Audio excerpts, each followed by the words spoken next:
You are welcome to Nana's Tarot and Oracles. I am the Nana, and Nana loves you. You have a home here for comfort and contemplation, hope and inspiration, rest, renewal, and relaxation. Your readings here may empower you to use your intuition to help you towards a better life. All readings are dedicated to truth and light, but cannot take the place of professional services of any kind. Readings are general, and if they do not sound right to you, they may not be for you today. Try again another day. If you like what you're hearing, please select the like button below and subscribe. It's free with all notifications. Share with your friends or family. If you have a question or a comment, I will try to answer it below. You are important to Nana, and I am always grateful to have the opportunity to be with you again. Today is May Day, May the 1st, and it's also a special day because today we have a full moon, a full flower moon in Scorpio. It is also the celebration of the spring festival of Beltane, which was the Gaelic May Day festival, which was considered to be the beginning of summer. It's not the official calendar beginning of summer, but certainly begins to feel more like summer and celebrates the green man and the goddesses. We know we have just had the Venus and Uranus transit into the sign of Gemini. And we have some other astrology things going on right now. But to start with, I found these lovely illustrations, this lovely illustration on the Healing Energy Tools Facebook page. I like this Facebook page a lot. For the full flower moon, may this full moon awaken your inner strength, release what no longer serves you, and guide you boldly toward the life that's waiting for you. We also have from the Healing Energy Tools, full moon in Scorpio embodies transformation and rebirth, a force of deep, powerful change. This flower full moon in Scorpio carries a potent, mystical energy. Allow yourself to move slowly and honor whatever emotions rise from within, no matter how intense or unexpected. This is a moment for release, for letting go of what no longer serves you. Trust your inner voice and remember that true peace begins with self-acceptance. Something new is on the horizon. Open yourself to it and be ready to receive. And of course, we have to look at Molly McCord's weekly intuitive astrology graphic, which we looked at briefly the other day, for the week of April 29th to May the 6th. We are, of course, now in May Day, where we have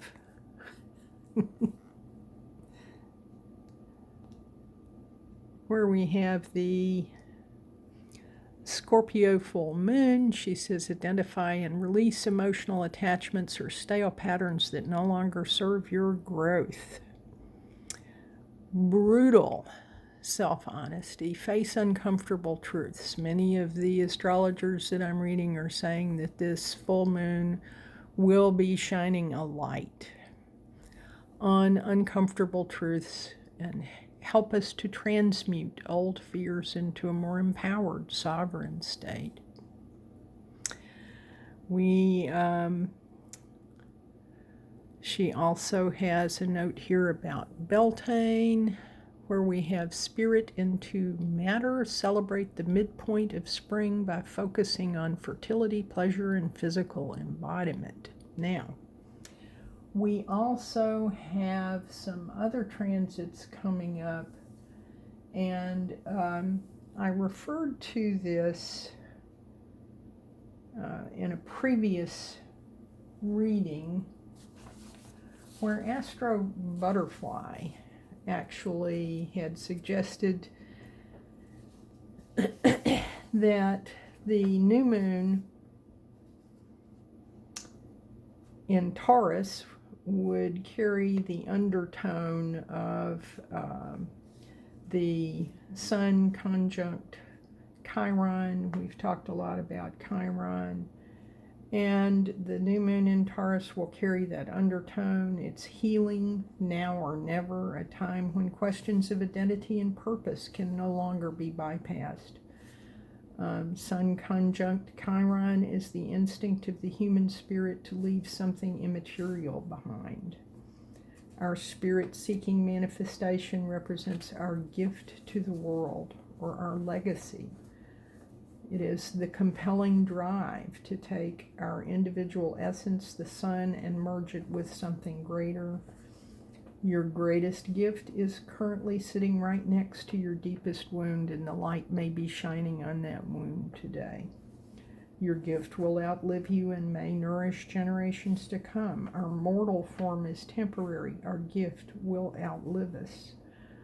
What is wanting to enter the world through me? What is my gift? What is my purpose, my calling, my service?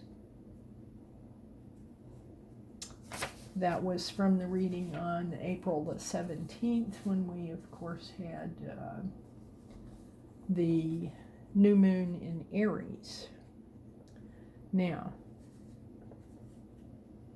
Fuhro, that's spelled Fuhro, on Facebook,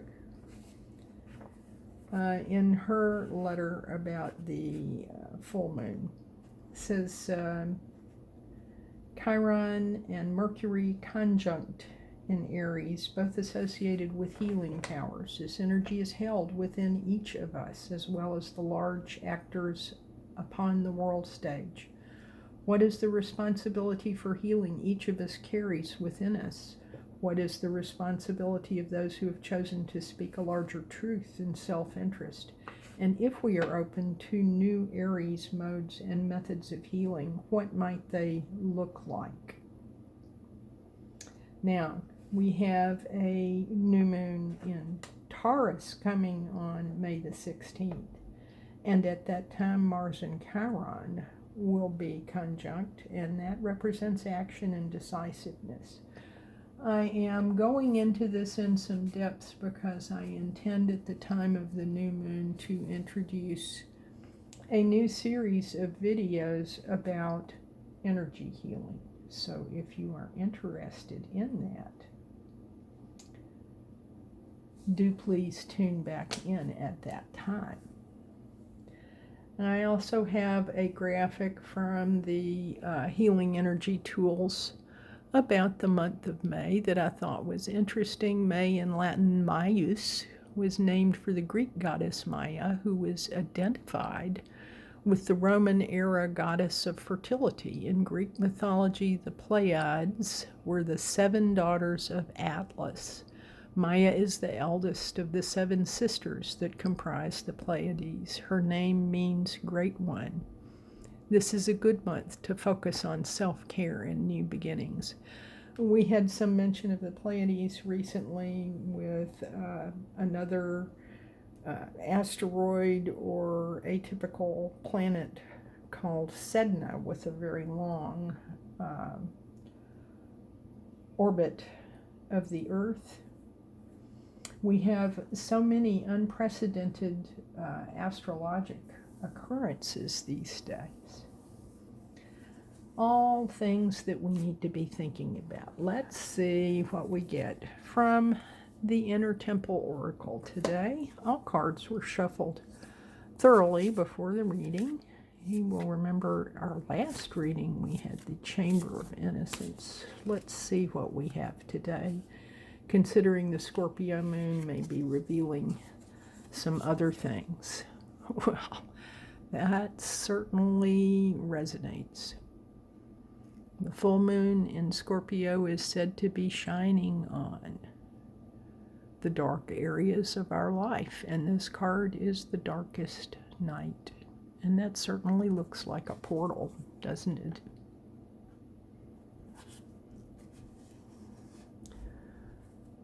I think the lesson here is that we have to look at all aspects of our life in order to address what needs to be addressed and to heal what needs to be healed.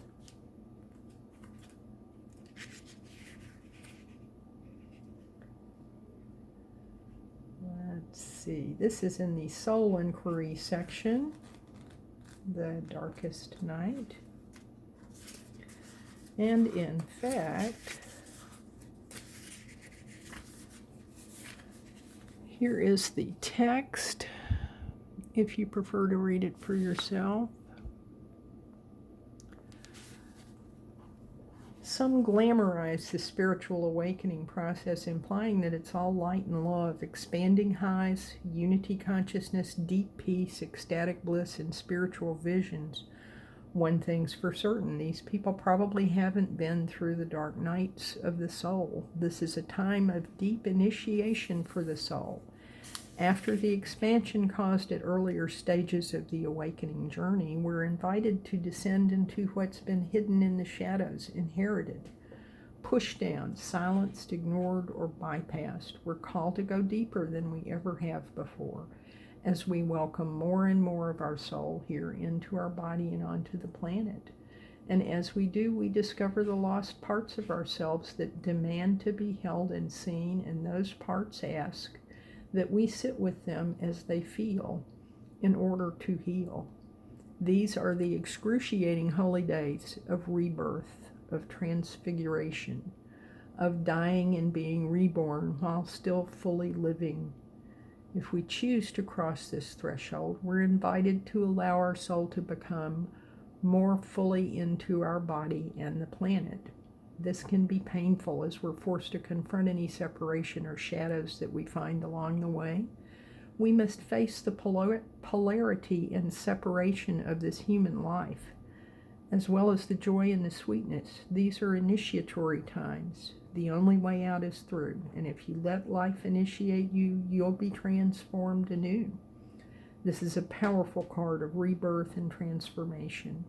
Cloaked in the darkest night, seemingly separated from the divine we once so deeply knew, we're invited to find the sacred that is all around us, below us, and within us. Your soul inquiry, how is life currently trying to initiate you in the middle of the darkest night?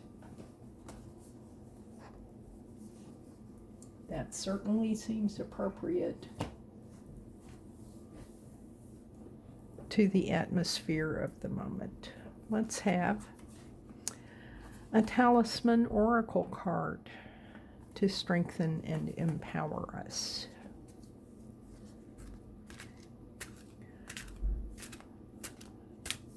Our talisman oracle card is Let Go.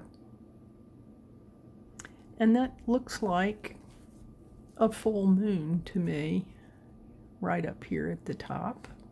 Of course, we have our sacred geometry embedded in the card. And we have a crab and a rose. Another rose. So we have full flower moon here. Let's see what the book has to say about letting go.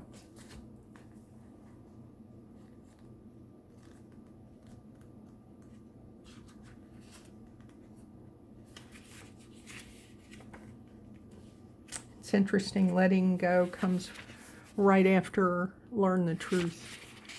Let go. There's the sacred geometry. In a reading,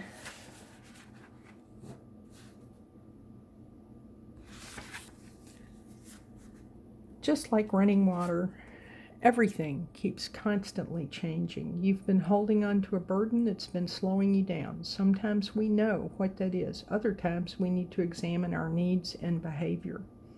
Often holding on comes from a need to control our life and surroundings. It gives us comfort.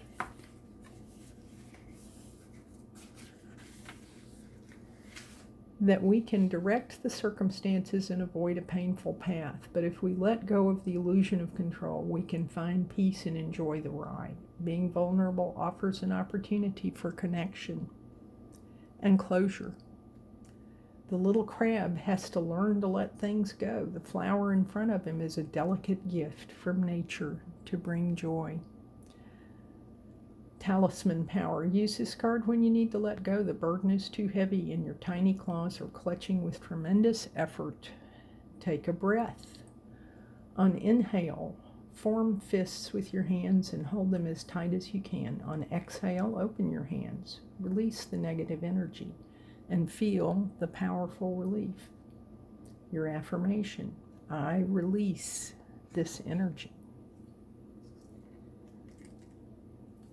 I would say also that Tanya Gabrielle, the wealth astronumerologist, said that May resonates with the magic of number 15, spiritual alchemy, and Taurus, and that this is a month to take a breather.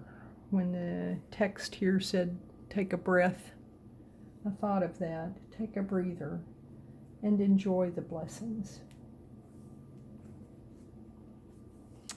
Okay, let's have a significator card from the Rider-Waite-Smith deck.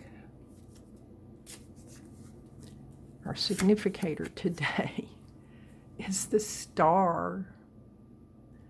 What a wonderful card to receive in a day where we celebrate the joy and the beauty of nature and spring and summer coming in, and at the same time where we have the Scorpio moon shining on our wounds, on our secrets, and on the things that we need to learn the truth about.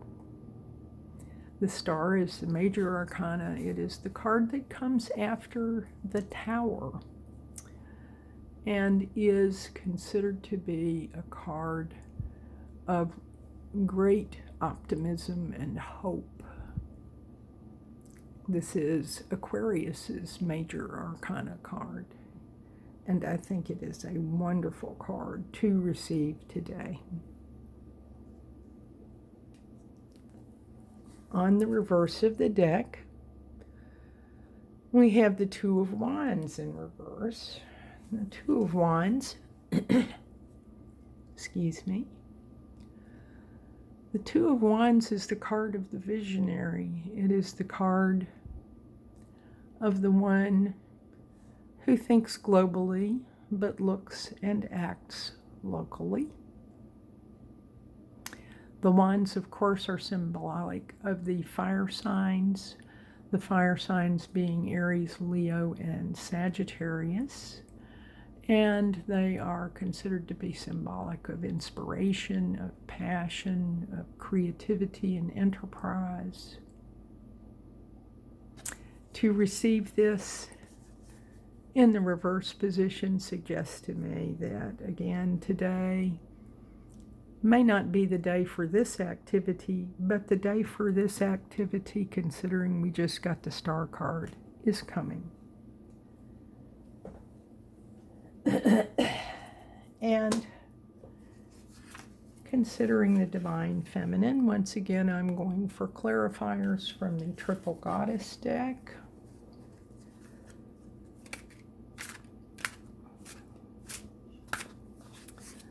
And our clarifier is the Lovers, number 6. 6, of course, is the number of balance and harmony.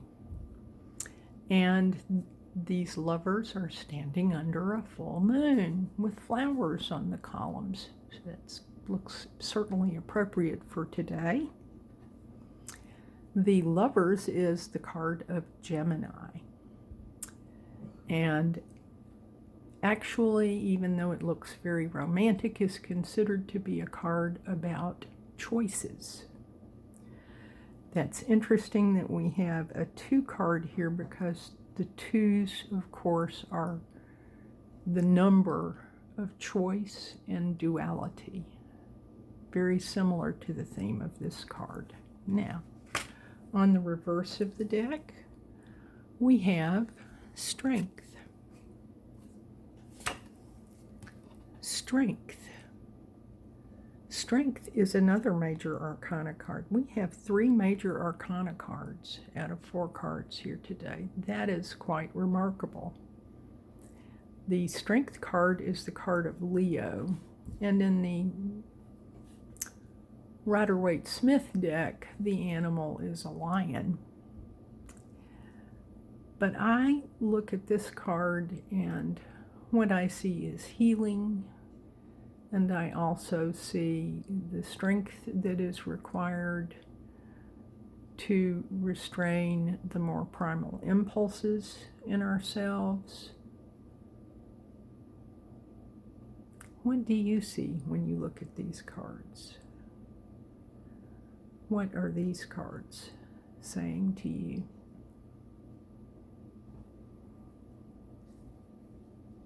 It takes strength to look at the dark side, to learn the truth, and still to maintain a sense of vision and hope, and a sense of having choices. Now let's have a rune. Our rune for today is Berkana.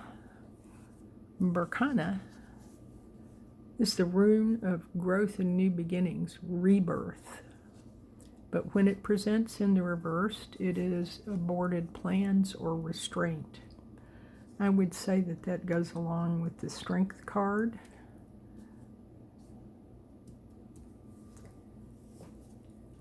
And let's have a hexagram from I Ching, the Book of Changes.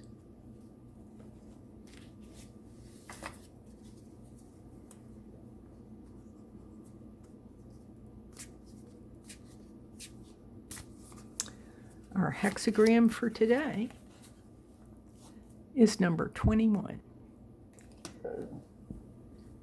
Let's see what Benabel Wynn has to say about hexagram number 21. Hexagram number 21, Shihei, bite through. And the oracle says, a vulnerable position, outranked and overpowered. Circumstances are favorable for issuing punishment where punishment is due. Adjudicate with impartiality and then let the punishment fit the crime. Yet in the process of penalizing another, you inflict harm unto yourself, a difficult choice, a Pyrrhic victory.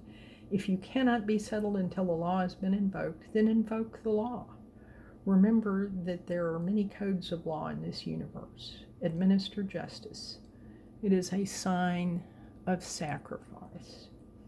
And what I would say is that this speaks to the other side of learning the truth and looking at the dark side and looking at our wounds. It also speaks to submission.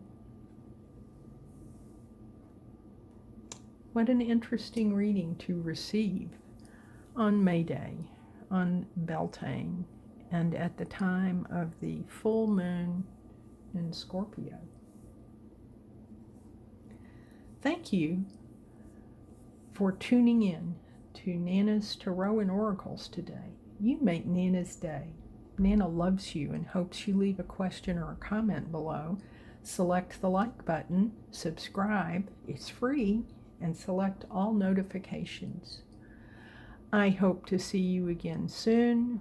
We have some other astrological transits coming up, and among them We will have Pluto going retrograde, which is part of why we will be able to relax and experience a little less intensity in the month of May. See you again soon in peace and love.